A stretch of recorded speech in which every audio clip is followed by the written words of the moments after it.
Saya ingat, cuman ngetes saja. Poin yang ketiga, Nabi SAW sampai ke kota Al-Madinah Al-Munawwarah. Di kota Madinah itu ada namanya Yahudi Bani Nadir, ada Yahudi Bani Quraizah, ada Yahudi Bani Qainuqa, ada Yahudi Khaybar. Lalu kemudian Nabi SAW tidak membawa pedang panjang lalu mengatakan orang Yahudi halal kepalanya dipancung bunuh. Tidak. Nabi membuat apa yang disebut dengan mu'ahadah, perjanjian. Itulah yang disebut, dikenal dengan nama populer Piagam Madinah.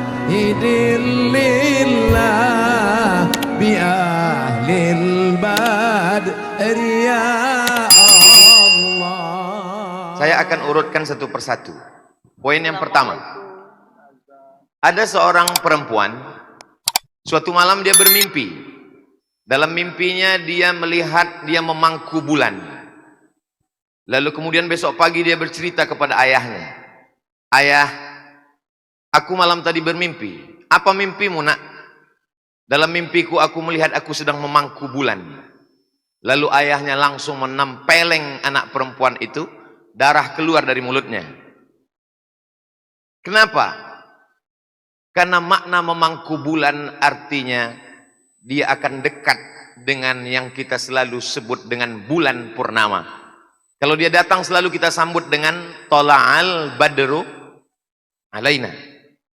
Artinya bahwa dia akan menikah dengan Nabi Muhammad SAW. Perempuan itu bernama Sofiyah. Nama ayahnya yang menempeleng itu namanya Huyai. Huyai itu punya ayah namanya Akhtab. Sofiyah binti Huyai bin Akhtab, seorang Yahudi, menikah dengan Nabi Muhammad SAW. Artinya apa? Nabi Muhammad punya mertua seorang Yahudi yang dikatakan pembunuh nabi-nabi, yang selalu dikatakan sebagai manusia terlaknat, tapi Nabi tetap menjalin hubungan. Dia menikahi seorang perempuan Yahudi bernama Sofiyah binti Huyai bin Akhtab. Poin yang pertama, bahwa ada keluarga Nabi Yahudi, paling tidak mertuanya Yahudi, berarti dia punya ipar Yahudi. Yang kedua, Nabi berkirim surat. Nabi sebagai seorang kepala negara. Surat itu dibawa oleh seorang sahabat bernama Hatib bin Abi Balta'ah. Menyeberangi Laut Merah sampai ke tepi pantai, didirikan kota itu oleh Alexander the Great. Kota itu bernama Alexandria. Dulu orang kalau membuat nama kota sesuai dengan namanya. Makanya ada nama yang didirikan oleh Konstantinopel. Kota itu didirikan oleh Kaisar Konstantin. Lalu kemudian Alexander the Great mendirikan kota Alexandria. Jadi andai saya hidup waktu itu berarti ada kota bernama Somadia. Lalu kemudian surat itu pun diberikan kepada seorang penguasa Kristen Ortodok Koptik di Mesir. Namanya Jirjis, panggilannya Mukaukis. Surat itu dibaca oleh Jirjis alias Mukaukis, hatinya lembut.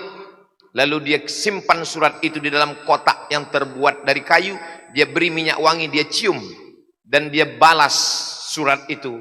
Dia kirimkan dua perempuan. Perempuan yang pertama bernama, seorang perempuan dikirimkan kepada Nabi SAW. Perempuan itu bernama Maria. Dari Maria itulah lahir seorang anak laki-laki. Anak laki-laki itu bernama Ibrahim, meninggal umur 18 bulan. Maria punya adik perempuan, namanya Sirin. Sirin itu diberikan kepada sahabat Nabi, namanya Hasan bin Sabit. Apa artinya? Nabi punya keluarga dari kalangan Kristen Ortodok Koptik. Yahudi ada, Kristen ada. Walaupun Maria Islam, Sirin Islam, tapi Nabi punya keluarga dari kalangan Yahudi, dari kalangan Nasrani. Poin yang ketiga, kenapa Ustaz Somad itu kalau ceramah selalu pakai poin? Poin 1, poin 2, poin 3. Itu memang kebiasaan saya dari dulu. Saya ketika kuliah selalu meringkas. Buku-buku yang tebal-tebal itu saya buat ringkasan kecil-kecil. Sehingga kalau ujian saya tidak baca buku lagi. Saya bawa ringkasan. Makanya kalau kawan-kawan nanya, "Mat, kok nggak baca buku?" Sudah di sini semua. Padahal ada ringkasannya, ada, saya simpan ringkasan. Makanya saya kemana-mana bawa ringkasan, saya baca, dan kawan-kawan minjam. Mat, boleh pinjam ringkasannya? Boleh. Pas dia tengok, tak jadi, karena tulisannya kecil-kecil. Itu kebiasaan saya. Jadi kalau adik-adik melihat saya tausiah tabligh akbar pakai poin 1, 2, 3, itu memang kebiasaan. Yang kedua, mengajarkan jamaah supaya selalu membuat poin-poin. Yang ketiga, untuk memudahkan intel buat laporan, supaya jangan sampai salah lapor. Berikutnya poin yang saya ingat, cuman ngetes saja. Poin yang ketiga, Nabi SAW sampai ke kota Al-Madinah Al-Munawwarah. Di kota Madinah itu ada namanya Yahudi Bani Nadir, ada Yahudi Bani Quraizah, ada Yahudi Bani Qainuqa, ada Yahudi Khaybar. Lalu kemudian Nabi SAW tidak membawa pedang panjang lalu mengatakan orang Yahudi halal kepalanya dipancung bunuh. Tidak. Nabi membuat apa yang disebut dengan mu'ahadah, perjanjian. Itulah yang disebut, dikenal dengan nama populer Piagam Madinah. Poinnya ada 12. Adik-adik yang mau melihat 12 poin itu bisa beli buku, judulnya Ar-Rahiq Al-Maktum. Tapi biasanya adik-adik tak mau beli buku, fotokopi. Zaman saya dulu. Kalau sekarang tinggal save PDF, share. Sudah di-share? Sudah. Udah baca? Belum. Buku itu ditulis oleh seorang India. Diadakan musabaqah, bukan tilawatil Quran. Lomba menulis sejarah Nabi Muhammad SAW. Orang Mesir kalah. Orang Makkah kalah. Yang menang orang India. Namanya Syekh Safiur Rahman Al-Mubarakfuri. Judul bukunya Ar-Rahiq Al-Maktum. Bisa dilihat dalam buku itu 12 pasal. Orang Islam dengan orang Yahudi, Bani Nadir, Bani Quraizah, Bani Qainuqa, Yahudi Khaybar punya tanggung jawab yang sama menjaga kota Al-Madinah Al-Munawwarah. Kalau datang orang Arab, orang Quraisy, sesuku dengan Nabi, keluarga Nabi dari Makkah, maka orang Yahudi yang tidak Islam wajib punya kewajiban yang sama dengan orang Islam menjaga kota Al-Madinah Al-Munawwarah. Itu yang dikenal sekarang dengan istilah rekonsiliasi nasional. Poin yang keempat, Nabi Muhammad SAW ketika meninggal dunia, baju besinya hilang. Dicari-cari kemana baju besi Nabi. Wadir'uhu marhunatun inda Yahudiyin. Ternyata baju besinya dipegang seorang Yahudi. Lalu Yahudi itu pun ditanya, "Hai Yahudi, dari mana kamu dapat baju besi Nabi?" Orang Yahudi itu menjawab, "Nabi kalian meminjam gandum salasuna sa'an, 30 sa'. Satu sa' itu 4 mud. Satu mud itu 7 on setengah. Berarti 4 mud 3 kilo. 3 kilo kali 9, 30 sa' berarti 90 kilogram. Hanya dengan 90 kilogram gandum Nabi menggadaikan baju besinya. Padahal menantunya orang kaya, Utsman bin Affan. Padahal ada konglomerat, Abdurrahman bin Auf. Ada konglomerat dari kota Madinah. Namanya luar biasa. Tapi begitu Nabi SAW ingin meminjam, dia lebih mau menggadaikan baju besinya. Menurut ahli sejarah, kenapa Nabi menggadaikan baju besinya kepada orang Yahudi? Nabi ingin mengajarkan umat ini, jangan putuskan hubunganmu dalam masalah ekonomi, keuangan, muamalah kepada orang Yahudi, karena disitulah ada peran dakwah. Jadi hari ini kita berjual beli, bertransaksi bersama orang berbeda agama, sudah diajarkan Nabi Muhammad SAW. Poin yang kelima, Nabi mengirim pasukan. Apa kata Nabi pada pidatonya? Satajiduna rijalan fis sawami'. Nanti kalian akan bertemu dengan pendeta-pendeta di gereja.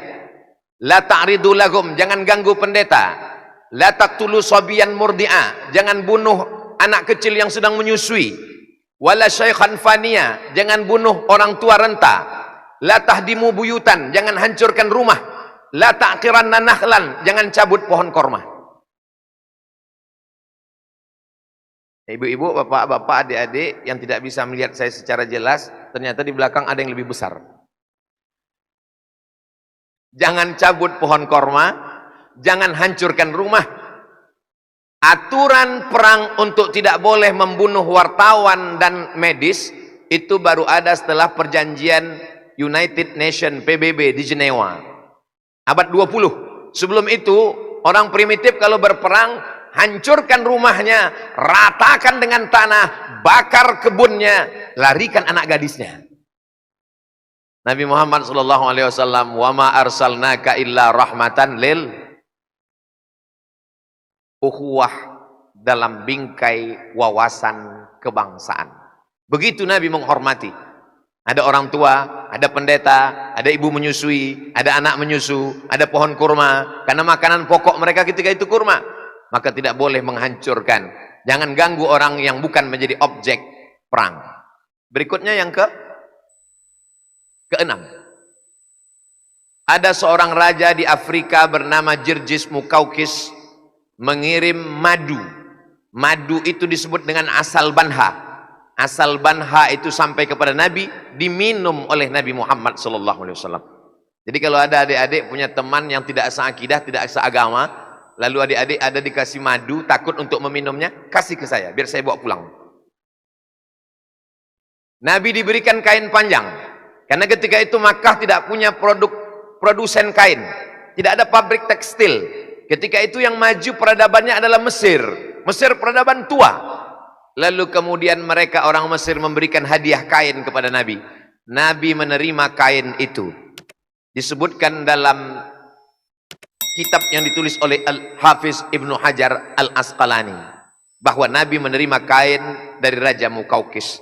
Begitulah Nabi menerima hadiah, berinteraksi sosial. Poin yang ketujuh. Apa kata Allah Subhanahu wa taala dalam Al-Qur'an? La yanhaakumullahu 'anil ladzina lam yuqatilukum fid din wa lam yukhrijukum min diyarikum. Kalau orang yang tidak seagama denganmu itu tidak membunuhmu, tidak mengusirmu dari kampung halamanmu, antabarruhum, berbuat baiklah kamu kepada mereka, wa tuqsitu ilaihim, bersikap adillah pada mereka. Kalau mereka tidak melakukan dua, maka balas dengan dua. Mereka tidak membunuhmu, mereka tidak mengusirmu, maka berbuat baiklah kepada mereka, bersikap adillah kepada mereka. Jangan hanya karena berbeda agama lalu tidak bersikap adil. La yajrimannakum syana'anu qaumin ala alla ta'dilu. Jangan sampai hanya karena perbedaan kebencian lalu membuat kamu tidak bersikap adil. I'dilu, bersikap adillah. Dengan adil itu aqrabul taqwa, kamu lebih dekat kepada ketakwaan kepada Allah Subhanahu wa taala. Poin yang ke-8. Ada seorang perempuan namanya Asma, pakai alif. Asma, kalau tidak pakai alif, Asma sesaangok. Mohon maaf Bu Asma, jangan pusing. Asma ini masuk Islam. Ibunya non muslim, tak Islam. Lalu kemudian ibunya datang. Ternyata perbedaan agama tidak menghalangi kerinduan seorang anak. Seorang ibu rindu kepada anaknya. Datanglah ibunya dari kota Makkah Al-Mukarramah menuju Al-Madinah Al-Munawwarah. Sampai di Madinah anaknya takut berjumpa. Adik-adik sekalian, suara saya jelas? Alhamdulillah. Soalnya gedung kita besar bergema. Pengalaman saya tausiah di tempat yang bergema, suara itu kadang tak jelas. Selesai tausiah, ditanya sama dosen nanti, apa yang disampaikan Ustaz Somad kemarin? Tolong yang saya sampaikan ini diingat-ingat. Karena kabarnya nanti akan masuk UAS, ujian akhir semester. Saya paham adik-adik, saya juga tidak bawain fokus, tidak ada tulisan. Dan kami bingung juga mau nulisnya Pak Ustadz. Tidak usah bingung, karena tausiah kuliah umum kita ini direkam, itu kameranya menyala, hidup. Dan nanti akan diupload di channel Ustadz Abdul Somad Official. Subscribe, like, share, and comment.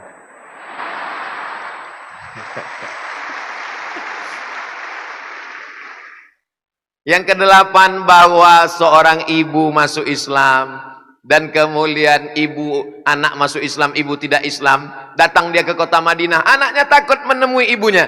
Dia datang menjumpai Nabi Muhammad SAW. Ya Rasulullah, ummi qadimat, ibu saya datang. Wahya raghibatun, dia sangat ingin jumpa dengan saya. Apa kata Nabi SAW? Afa asiluha, boleh saya menyambung silaturahim dengan ibu saya yang tak Islam ini? Kata Nabi, siliha, sambung silaturahimmu dengan dia. Afa utiha, boleh saya memberikan makanan kepada dia? Kata Nabi, "I'tiha," berikanlah hadiah makanan kepada dia. Berdasarkan hadis ini, Mufti Al-Azhar Mesir bernama Syekh Atiyah Saqar berfatwa dalam kitab Fatawa Al-Azhar, boleh memberikan daging kurban kepada non-muslim. Dengan syarat kurbannya kurban sunat. Kurban wajib tak boleh. Apa beda kurban sunat dengan kurban wajib? Kurban wajib itu kurban nazar. Ambo banazar kalau anak ambo lulus PNS, ambo berkurban tahun niko, kalau tidak lulus sampai mati ambo tidak berkurban. Nah, itu namanya kurban wajib, tak boleh. Kurban wajib hanya boleh untuk fakir miskin muslim saja. Tapi kalau kurban sunat, maka di komplek tempat tinggal kita ada tetangga non muslim, kita berikan. Begitu ajaran Nabi Muhammad SAW. Yang ke-9, Nabi SAW didatangi oleh orang Kristen dari Najran. Makkah di tengah, Madinah di atas, Syam paling atas. Syam itu 4 negara, Suriah, Lebanon, Palestina, Yordania, Mesir ke kiri. Sedangkan yang bawah Yaman.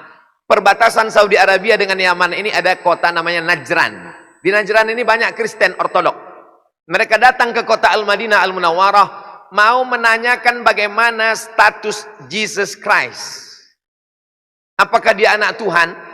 Mereka disambut oleh Nabi Muhammad SAW di kota Al-Madinah Al-Munawwarah. Mereka tidak disambut dengan pedang. Turunlah satu ayat yang bercerita tentang seorang laki-laki. Laki-laki itu bernama Imran. Imran itu punya istri namanya Hannah. Lama tidak punya anak. Akhirnya Hannah dan Imran setelah bernazar punya anak. Anak perempuan itu diberi nama Maryam. Maryam itu punya anak laki-laki diberi nama Isa. Imran, istrinya Hannah, punya anak Maryam. Maryam punya anak bernama Isa. Dan Isa dirawat oleh seorang laki-laki bernama Zakaria. Zakaria punya istri namanya Elizabeth. Elizabeth dengan Zakaria punya anak laki-laki. Itulah dia Yahya. Keluarga kecil ini disebut dengan Ali Imran. Al keluarga, Imran, Imran's family, keluarga Imran. Dan itu adalah surat yang ke Al-Fatihah, Al-Baqarah, Ali Imran. Surat yang ketiga. Itu menunjukkan Al-Quran itu datang dari Allah. Seandainya Quran itu datang dari Muhammad, tentulah dibuatnya Ali Muhammad, keluarga Muhammad sallallahu alaihi wasallam. Justru yang ada dalam Quran adalah keluarga Yesus Kristus, keluarga Nabi Isa, keluarga Nabi yang diutus oleh Allah Subhanahu wa taala. Berdialoglah mereka di kota Al-Madinah Al-Munawwarah. Baca kronologis turunnya surat Ali Imran dalam tafsir yang tulis oleh Imam Abul Fida Ismail Ibnu Katsir. Nama tafsirnya Tafsir Al-Qur'anil Azim. Berikutnya yang ke-10. Nabi Muhammad SAW meninggal dunia. Digantikan oleh Khalifah Abu Bakar Siddiq 2 tahun. Setelah itu naik Umar ibn al-Khattab. Umar bin Khattab. Palestina itu ada pagarnya dan kuncinya dipegang oleh seorang pendeta Palestina. Kata pendeta Palestina, saya hanya mau memberikan kunci ini kepada Umar bin Khattab kalau dia mau datang kemari langsung. Umar bin Khattab pun datang ke kota Yerusalem. Bayangan si pendeta, Umar bin Khattab ini akan datang dengan kereta kencana, dengan pasukan bala tentara. Karena Umar bin Khattab namanya hebat sekali, luar biasa. Dia sudah siap menyambut. Bagaimana agaknya Umar bin Khattab? Tiba-tiba dari kejauhan dia tengok ada seekor keledai. Dalam riwayat lain unta. Cuman 2 orang. Ternyata Umar hanya membawa pembantunya. Dan mereka ganti-gantian. Kadang-kadang Umar di atas, kadang-kadang pembantunya di atas, kadang-kadang Umar di bawah, kadang-kadang pembantunya di atas. Mereka ganti-gantian. Pas ketika mendekati pintu Palestina, kebetulan jatah Umar di bawah, pembantunya di atas. Begitu mau sampai ke pintu, pendetanya bertanya, yang Umar yang mana? Ternyata kehebatan orang itu bukan terletak pada pakaiannya, bukan pada kendaraannya, tapi pada karisma kepemimpinannya. Itulah yang membuat saya tadi waktu pertama sampai ke UNAN ini bingung. Yang rektor ini yang mana? Karena pakaiannya semuanya sama. Adapun Ustaz Abdul Somad, kenapa dia mesti pakai sorban, mesti pakai kain? Ini pengalaman dulu saya datang kemana-mana tidak pakai, awal-awal pulang pakai baju koko biasa saja. Itu begitu sampai di masjid ditanya orang, ustadznya mana? Di pengalaman pahit itu terus diingat sampai sekarang. Lalu kemudian Umar bin Khattab datang. Di Palestina ada satu gereja yang besar yang diyakini tempat lahirnya Isa. Lalu kemudian pendeta ini mengatakan, sholatlah kamu di dalam gereja ini. Lalu Umar bin Khattab minta izin, Umar bin Khattab sholat di depan, bukan di dalam. Apa hikmahnya? Sekarang orang baru tahu. Ternyata di depan gereja Al-Qiyamah itu sekarang berdiri masjid besar bernama Masjid Umar bin Khattab berhadap-hadapan. Mungkin itulah yang menginspirasi Presiden Soekarno sehingga mendirikan Masjid Istiqlal berhadap-hadapan dengan katedral. Sehingga siapapun yang mau mempolarisasi, memecah belah kita, dia pasti akan gagal. Dengan siapa? Dengan orang yang paham. Yang sulit itu kalau kita bertemu dengan orang gagal paham, apalagi memang makannya dari gagal paham. Dia kalau paham dia tak makan.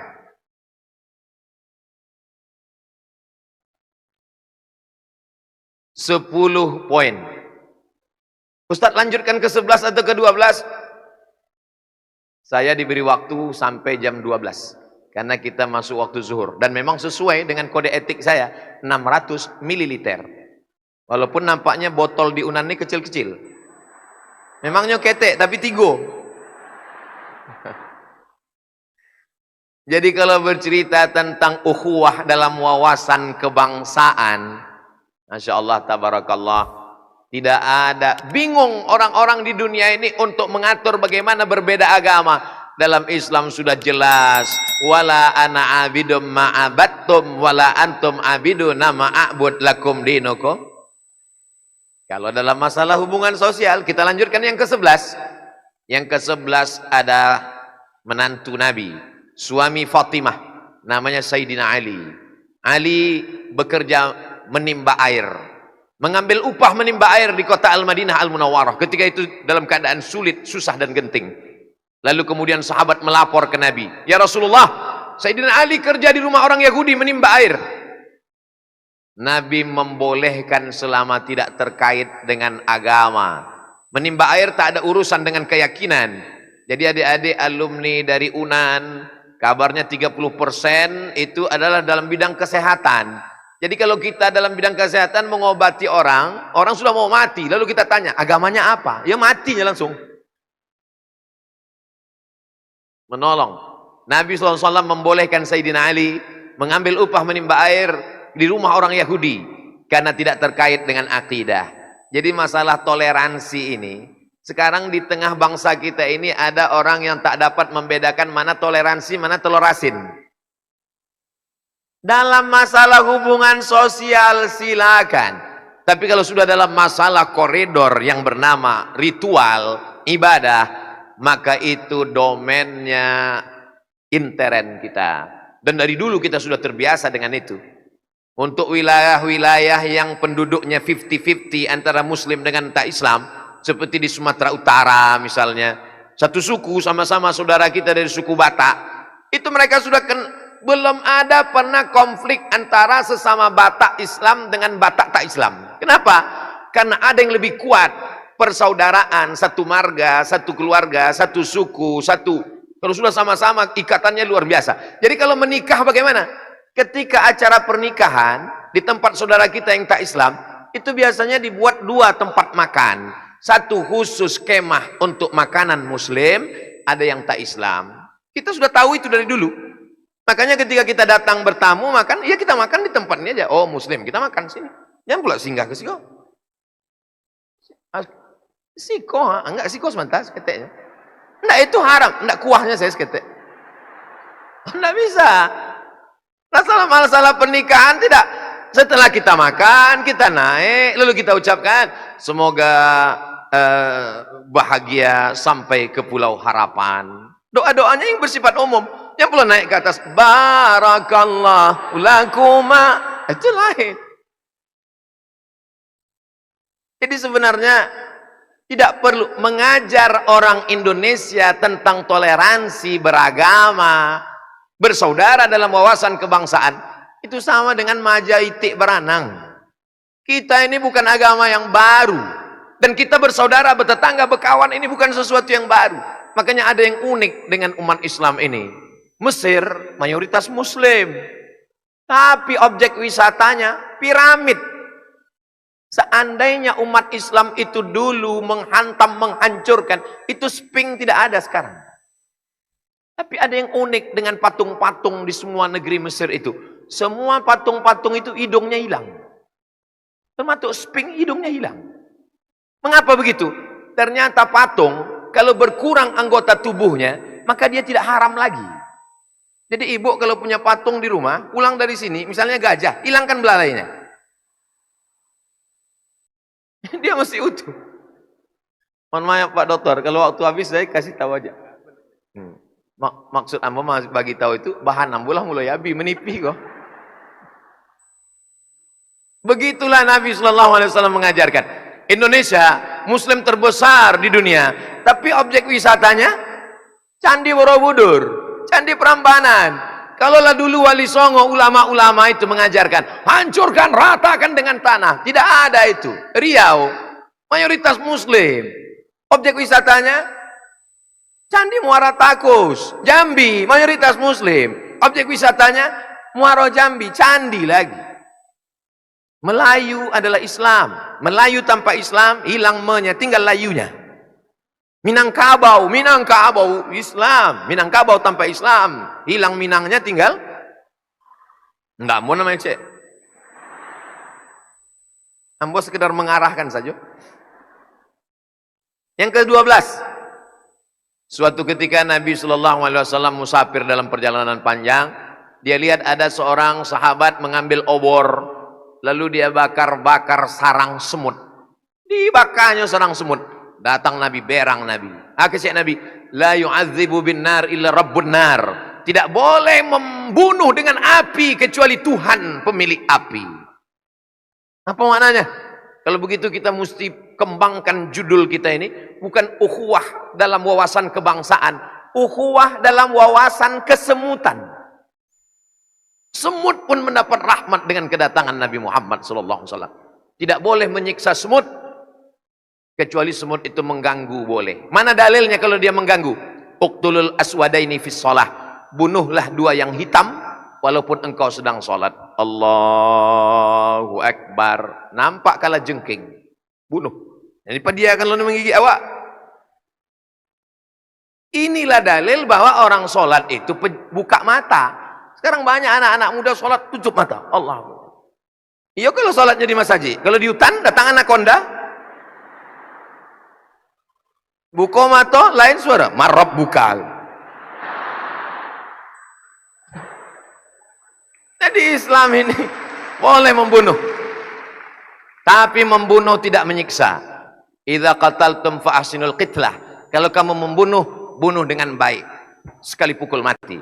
Idza dzabhtum fa ahsinuz dzabhah. Kalau menyembelih, sembelih dengan baik. Apa makna membunuh dengan baik? Pukul sekali mati. Jangan karena adik pernah di kos-kosan kena sengat kala jengking, ditangkoknya, hari Selasa potong japiknya nan kiri, hari Rabu potong nan kanan, hari Kamis potong nan belakang. Cek kala jengking, untuk apa lagi aku hidup guys? Apalah maknanya hidup menderita? Maka kata Nabi, bunuhlah dua yang hitam walaupun kedau sedang sholat. Tapi tolong jangan dikembangkan ini. Maksud dua yang hitam itu adalah ular dan kala jengking. Soalnya ambo pernah dulu sholat, di samping ambo kok orang sholat, babunyi handphonenya. Diambilnya, dimatikan handphone.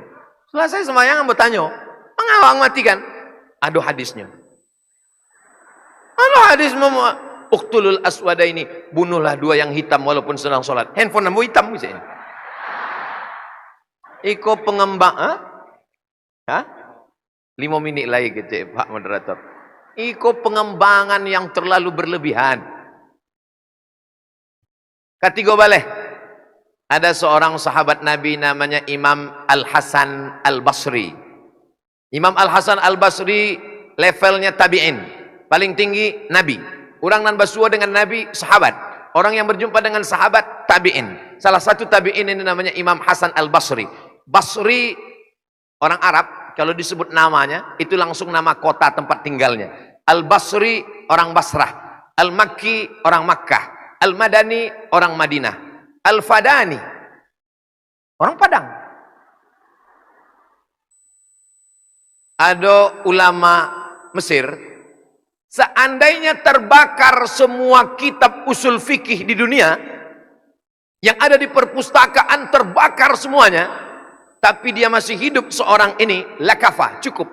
Karena kitab usul fikih itu di kapalonyo. Namanya Profesor Dr. Syekh Ali Jum'ah, masih hidup di Mesir. Waktu ambo baca biografinya, Syekh Ali Jum'ah mengambil riwayat hadis Sahih Bukhari, Sahih Muslim, Sunan Abi Dawud, Sunan Nasai, Sunan Tirmidzi, Sunan Ibnu Majah, Muwatta Malik, Musnad Ahmad bin Hanbal, Sunan Ad-Darimi. Syekh Ali Jum'ah mengambil hadis dari Syekh Muhammad Yasin bin Isa Al-Fadani. Musnidud dunia, ahli sanad di dunia. Berasal dari Padang, generasi keempat. Lahir dan besar di kota Makkah Al-Mukarramah, jabatan terakhir sebagai rektor Darul Ulum, meninggal tahun 1990. Bangga enggak jadi orang Padang? Syekh Ahmad Al-Khatib Al-Minkabawi, meninggal tahun 1916, Imam Masjidil Haram. Dulu orang Nusantara kalau datang ke Makkah mendongakkan kepala. Kenapa? Al-Fadani, ahli hadis. Al-Minkabawi, Imam Masjidil Haram. Waktu ambo jadi mahasiswa, pai haji, umrah, naik taksi. Ditanya dek super taksi. Indonesia? La, aina Thailandi. Manga Ustaz ndak mengaku waktu ditanyanya Indonesia? Sebab beko kalau awak mengaku Indonesia, merah talingu awak. Beko kalau awak ngaku Indonesia, ayo Indonesia. Siti Rama murah. Jadi kalau dicari ado dosa Ustaz Abdul Somad tuh, ado sakete mengaku orang Thailand. Tapi ado jangan heran, Thailand kok hitam? Iya, ampunan di posisinya. Saudara yang dimuliakan Allah Subhanahu wa taala, panjang cerita kita, waktu tak memungkinkan. Insyaallah jangan kemana-mana, kita akan lanjutkan 3 tahun lagi. Bi ahlil badriya